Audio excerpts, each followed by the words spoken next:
Hello, and welcome to Take Back Time. My name is Penny Zenker, and I'm your host on this show. And we are always looking for experts and leaders in their space to help you to work smarter, not harder. And I know you've heard that so many times, but we don't do what we know, right? We want to work smarter, but somehow it's not that we don't know, but somehow I think it's in our psychology that knocks us off track. So today I am super excited to have an expert on success. And, Dr. Ruth Gotian, she is the Chief Learning Officer and Assistant Professor of Education in Anesthesiology and former Assistant of the Dean of Mentoring and Executive Director of the Mentoring Academy at the Weill Cornell Medicine School. And she's going to tell us a lot more about herself. But interesting enough, she was selected as one of 30 people worldwide to be named on Thinkers 50 radar list, dubbed as the Oscars. That's the Thinkers 50 is the Oscars of management thinking. And she was shortlisted as the top 8 emerging management thinkers in the world. People, she has a book that's coming up called The Success Factor, and we're going to hear more about it right now. So welcome, Dr. Ruth. Hey. Hello. Thank you so much. I get so excited when I hear this, that other people are excited about success, because I'm obsessed with it. So I love to hear that others want to know more about it as well. Oh, well, tell us why you're obsessed with success. What's up with that? Well, it's so interesting. Overbearing parents or something? Oh, helicopter, right? Black Hawk parents. No, I actually used to, I've always been surrounded by extreme high achievers. I used to run what's called an MD PhD program for over 20 years. And that program had a 3.5% success rate. Wow. So these people were just the creme de la creme. I mean, these were the best of the best. And even within that group, you see that some people even rise further to the top. But what I was realizing was that every academic article, every conversation at the national meeting, all the money that was being funneled into the programs was focused on retention. How do we keep these people? How do we prevent them from leaving the workforce? And I kept thinking to myself, those people are going to leave anyway, no matter what you do. Why don't we look instead at the other end of the spectrum, the people whose work is so brilliant and so magnificent and so productive and so effective that they will more than make up for anyone who's leaving. And fun fact, high achievers produce 400% more than the average employee. So at the age of 43, while working full-time and raising a family and having elder care for my parents, I decided, let's add one more thing to the list. And I decided to go back to school and get my doctorate. So I did, and I looked at the most successful physician scientists of our generation. These are physicians who are also scientists. And after I finished that degree, I said, well, these 4 things that I found in those people, which were Nobel Prize winners and Surgeon Generals and NIH Institute directors, I wonder if other extreme high achievers do the same 4 things.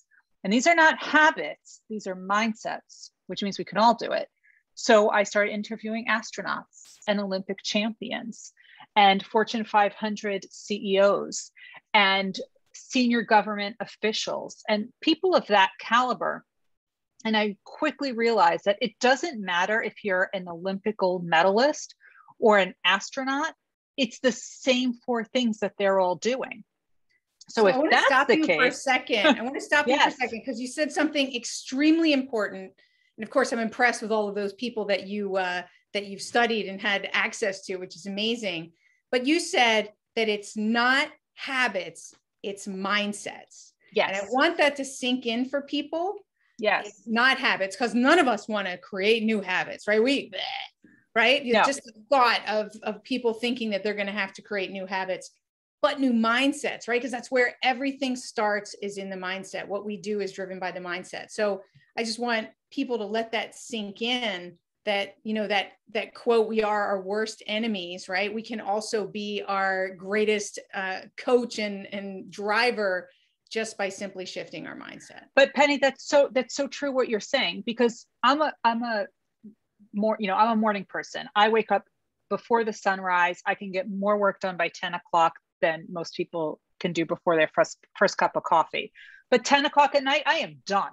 You are not getting anything out of me. And there's some people who are night owls who just want to be up all night and working. I could never do that. I think I pulled one all-nighter my entire life, and that was enough to last me my entire life. I can't do it. So people have different abilities to do different types of things. There's no way you're going to get good, productive, creative work out of me at 2 o'clock in the morning, right, while I could do amazing work at 7 a.m., which might sound like the most horrific thing to other people. So if you are not a morning person, don't do my habit. Do right, the habit of, what works for you. But the mindset, you could do it any time of day. And right, that's so critical, so critical. Absolutely. Absolutely. Well, so tell us, let's peer open the curtain and let's better understand what are those mindsets? What is behind this high level of success? So there's really 4 things that all of these people had in common. And as I said, the astronaut is just like the Olympic champion. And if that's the case, it means all of us can do these things, right? So these are learnable and teachable. So the first thing that all of these people did, right? And nobody, I want to be clear, nobody started their career saying, I want to win the Nobel Prize. Nobody said, I'm starting my career wanting to win an Olympic medal. No one said, I like physics, therefore I'm going to be an astronaut. It didn't work that way. The way it worked, and these are all 4 things, and you have to do all 4 things together, is you have to find what you were put on this earth to do. You are so passionate about it. You love it so much that you would do it for free if you could. And we call that in adult learning intrinsic motivation. Intrinsic motivation means you are doing it for yourself. There is a question, a burning desire inside of you. You need to have it answered. This is different from extrinsic motivation, which means the fuel to get you to do something is based on a recognition, an award, a diploma, a promotion, an atta girl. That, if that is your motivation, it'll get you through a period of time. It's not sustainable. You will right, burn out or fail out. Right. But if you have intrinsic motivation, no matter if there's a pandemic, if there are forest fires, floods, civil unrest, you will still push through because this is what you were born to do. You can't see yourself doing anything else. Someone I heard posed an interesting question that goes along with what you're saying. They said, what is it that you cannot help but doing? You must do it. Like you can't yes, stop. You can't shut your mouth. You can't not get involved, right? Yes. It's one of those things where you wish you would stop, but you just, you're just propelled to do that. So it's that kind of thing, right? You can't stop. And frankly, you don't want to. Right. You don't want to. So that's really, that's the first thing. The second thing is, now you've heard of the billionaires, Mark Cuban, Bill Gates, Warren Buffett. They all read 3 to 8 hours a day. They just devour books and newspapers. And that works for them. But I don't want you to think that you can copy that habit of reading 3 to 8 hours a day and you're going to be a billionaire. No, that is not what made them a billionaire. What did make them a billionaire was that they recognized that they don't have all the answers. They don't know everything. They are open to new knowledge. Well, what are the ways that you can be open to new knowledge? Well, look, I'm an academic, so I love to read. And if I had 3 to 8 hours a day, I would. But I don't think most people love to read 3 to 8 hours a day or don't have 3 to 8 hours a day to read. So what are the other ways that you can consume new knowledge? Well, you could listen to a podcast such as this one. I really hope I'm dropping some nuggets for everybody. Bomb. You could read you could read articles, you could read blogs, you could watch YouTube, you could go on social media from people that you trust and gain new knowledge. Now, the other thing is all of these extreme high achievers had not one mentor, but a team of mentors that they could get additional perspectives. That's the word that came to my mind, right? Was look for others who have seen this kind of success and model them, right? Get mentors. Absolutely. Interesting. That's right. Had a team of mentors, right? I always think of Michael Jordan, who had like 6 coaches. People were like, that's why? Right. why did he have so many coaches, right? Because he wanted to get all those different perspectives. That's right. Would you say that it's Daniel Pink in his book, he talked about one of the core drivers of motivation being mastery. Would you call this like the search for mastery type of thing? Is that what this point is? Well, and I do reference Daniel Pink, but it's not so much the search for mastery. It's the unquenched desire to learn more, do more, achieve more. And you know what? You're never fully going to get there, which is why they keep going for it and keep going for it more and more and more. So that's about the learning through informal means and constantly being open to new knowledge. The third element is the strong foundation, which is constantly being reinforced. So the same thing that's being done in a junior high gym is the same thing that you would see in an Olympic Village or the NBA courts. Same thing, same drills. I don't know of a single Olympic champion, and at this point I know a lot of them, and I don't know a single Nobel Prize winner who stopped doing science or stopped doing their warm-ups because they reached the elite level. It doesn't happen. They got to that elite level because they never stopped doing the basic drills. Right. So you always have to do that and constantly reinforce it. And then before you get to the last point, because I like to just add my 2 cents in here. I can't help but do it, right? On that third point, right, it makes me think of karate is like one of the great sports that, you know, you're still doing those same basic forms, but as you go up through the belts, right, you're doing it with more precision, you're doing it with more control. And so it's just the nuances and the tweaks that you put on those basics that are the difference, right, between the novice and the master. Absolutely. Absolutely. And I love that karate example. Those katas that you start with are the same ones that you do later on. It does not stop. Now, speaking of karate, what is the black belt? Right. There's multiple levels of black belt, right? I always say that there's never an end. They always say that. They're very humble. There's always more. And one of the things to understand about being a black belt in any of the martial arts is really that they're a white belt that never quit. So what you see with these extreme high achievers is that they don't quit. They look at challenges very differently. They have such a strong work ethic. They work so hard. When they're faced with a challenge, they never just say, oh, I can't do this. It can't be done. They never say that. Instead, they focus on, what do I need to do to overcome this challenge? They know they're going to overcome it. They're going to go over it, around it, through it. They'll get to that other side. So it's not a question of if, it's a question of how. So they shift their entire mindset to focus on strategies to overcome a challenge. And that's why so many of them were so productive during the pandemic.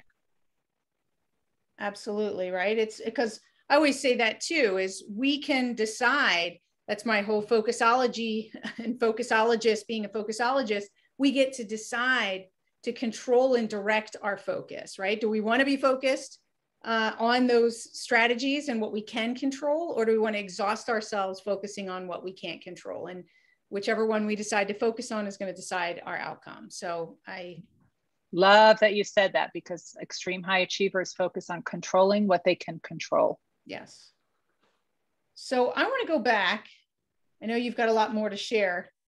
But, you know, a lot of people saying, yeah, you know, I know that, or I get this. And, you know, there's always the yeah, but, right?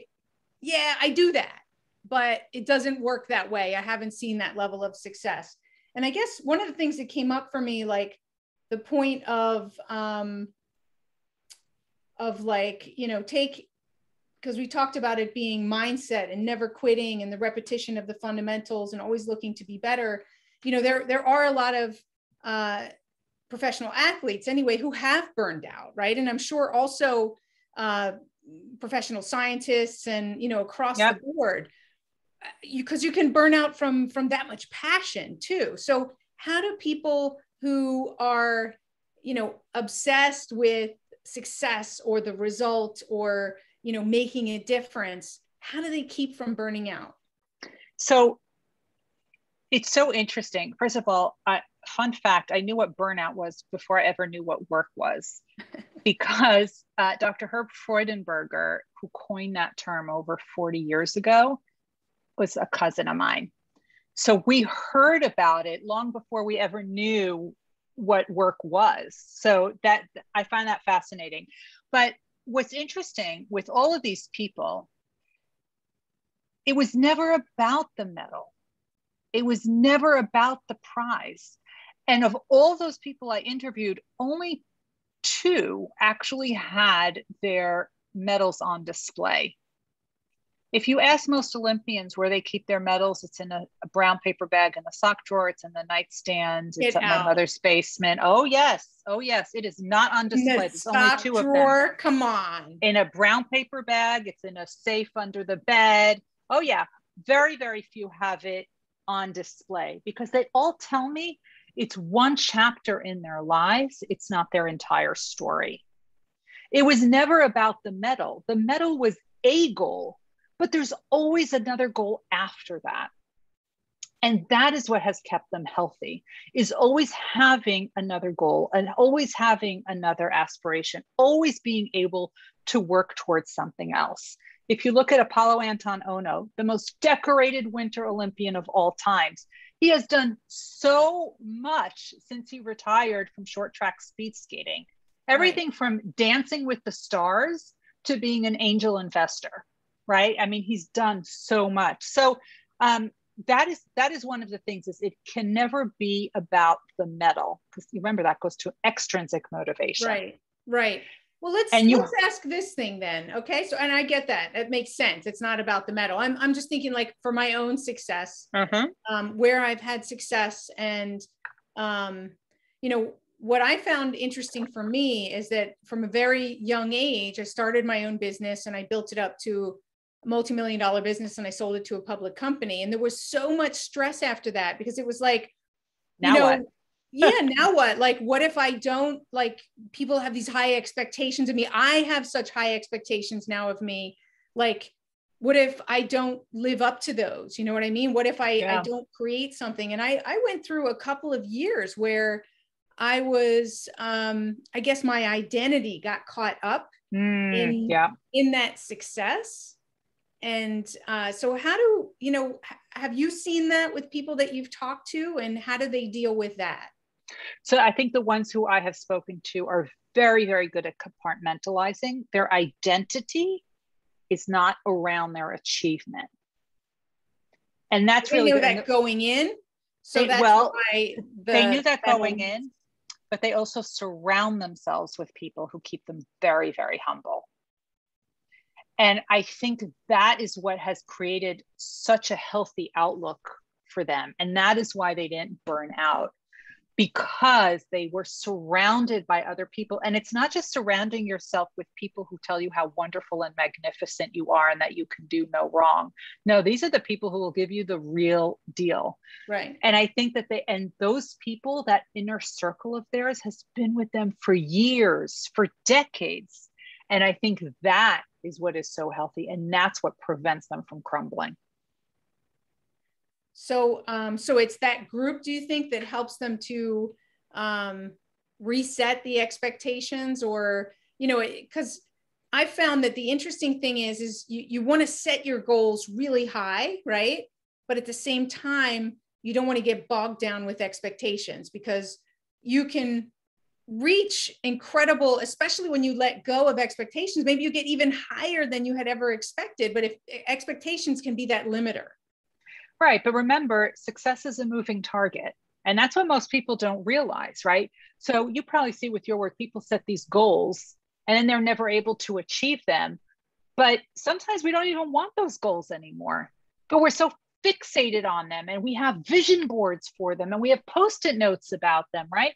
But we have all seen during the pandemic that our goals pre-pandemic are likely very different from our in the midst of the pandemic goals. I'm not even going to say post-pandemic, because we're not there yet. Right, we're not there. But our goals have changed. And that is one of the things that we need to understand, that we need to be flexible.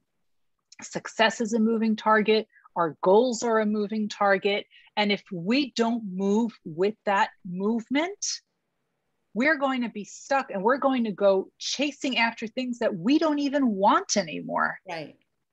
That don't make sense anymore, or that aren't good for us, or no. Right.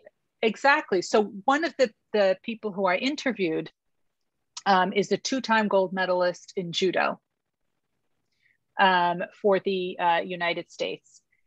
And she won the gold medal twice, but during that second time in Rio, she just didn't have it in her anymore. And she said that, and she knew this was going to be her last time. And every single Olympian I have spoken to says, I know this is going to be my last time.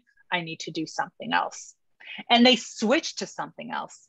So Kayla, the one who does judo, she switched to mixed martial arts. And she said the judo was her first love. The mixed martial art is her adult love. So you need to be able to move with that and understand that there is a moving target and you need to move with it.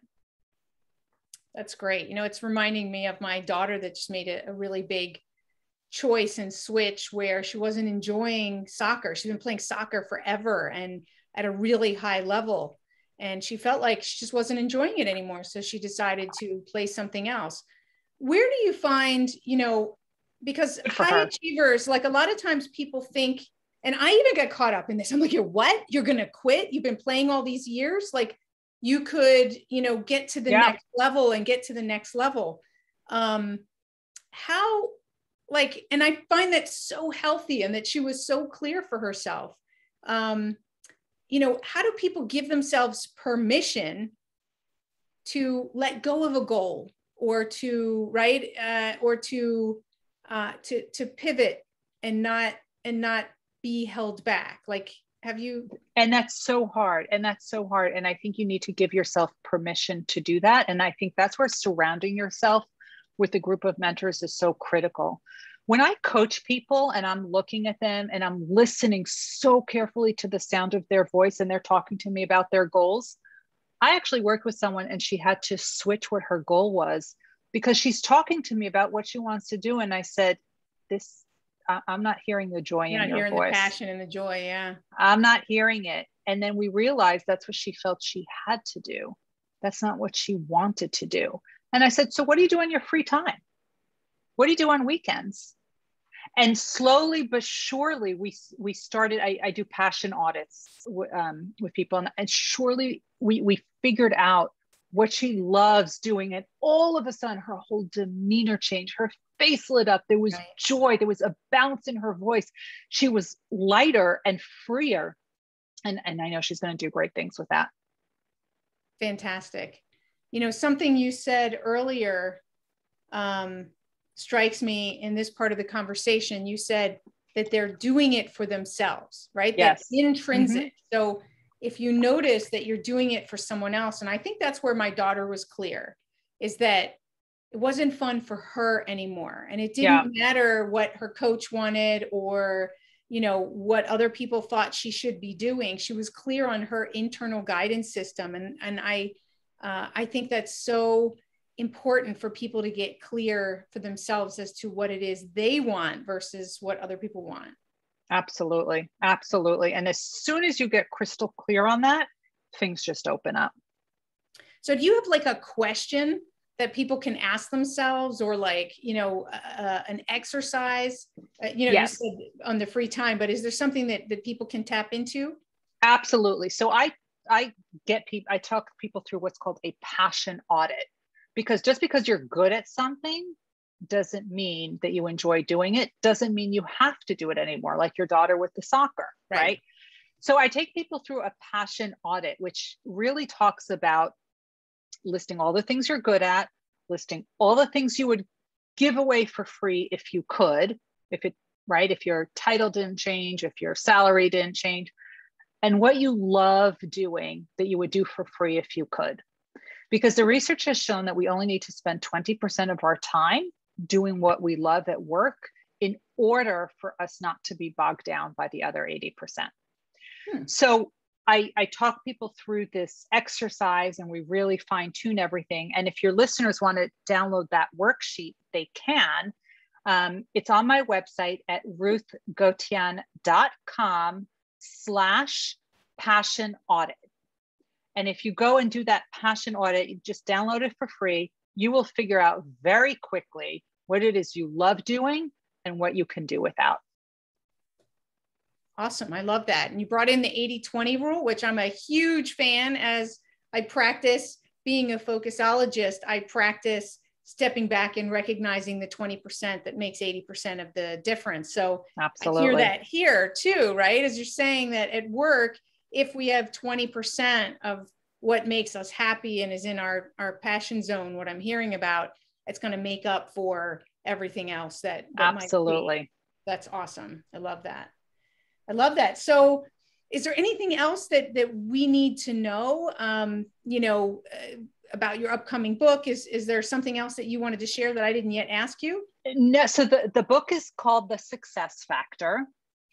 And it talks about these 4 elements of success. And it has the stories, the real life stories that you've never really heard from these extreme high achievers, some of whom you know, they're household names, right? And some you've never heard of before, but should be on your radar.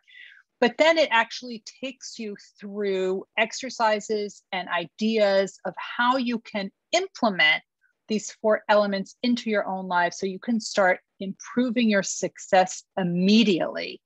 And the book is written so you can read it pages at a time. You don't even have to go in sequence. Use it as you need to, especially as you go through transition. So it's now available for pre-sale wherever you buy your books, Amazon, Barnes & Noble. It's called The Success Factor. And I'm excited for everyone to read it. Awesome. Well, I'm excited to get reading it as well. So before we sign off together, let me just ask you a couple quick questions that I ask many of my guests. I'm curious, right? Coming from this perspective, how do you define productivity and why? Good question. Look, everyone, including myself, has lists of Post-it notes of all of these things they have to accomplish. It's our to-do list, and 80-90% of the stuff never gets done. On those days that I could actually block off time, and I do this, I block off time on my calendar to accomplish the tasks on my to-do list. And when I actually finish them, that's success. That's a productive day. All right, awesome. So when you check off those things off your to-do list, that's a productive day. Mm-hmm. Absolutely. Awesome. And, just for curiosity, what is the most important life lesson that you've learned? So it's something that my mentor told me, and it's really pushed me to take this work and make it as big as it's become. He said to me, do something important, not just interesting. Because if it's important, it'll have an impact. If it's interesting, it's just a hobby. And I want to leave this world better than I found it. And I feel that my way to do it is to raise the bar and teach people who want to be successful how to be successful, because I don't think anybody wakes up in the morning aiming for average. So that's my goal. Awesome. Thank you so much. Thank you. And thank you all for being here, because you know that there is this desire inside to be more. And that doesn't mean, and I we're using success as a word here, but that means whatever it means to you. And we just want to make sure that we're clear for all of you who are listening. Success doesn't necessarily mean an Olympic medal or a Nobel Prize. For some people, that might be in the potential, and for some people, maybe not. Success means different things to different people, but that doesn't mean that you can't leave the world a better place than when you came in it. It means you can add meaning in your life and have that purpose and be able to live a happier and more impactful and meaningful life, that level of success. So I wish that for all of you. Do check out this passion audit. I think that you're going to get some insights there as to what you really love to do, maybe what you don't love to do anymore, and you didn't even realize that you were doing it for someone else. So I think it's a great time, pandemic especially, it's a perfect time to step back and to look at the things that we do, what's working, what's not working, why we do it, and reset our priorities. That's what being a focusologist is all about, is stepping back to reset and making sure that we're focused in the areas that give us the greatest level of happiness and joy and direction and passion, etc. So thank you all. We'll see you in the next episode. My name is Penny Zenker, and this is Take Back Time.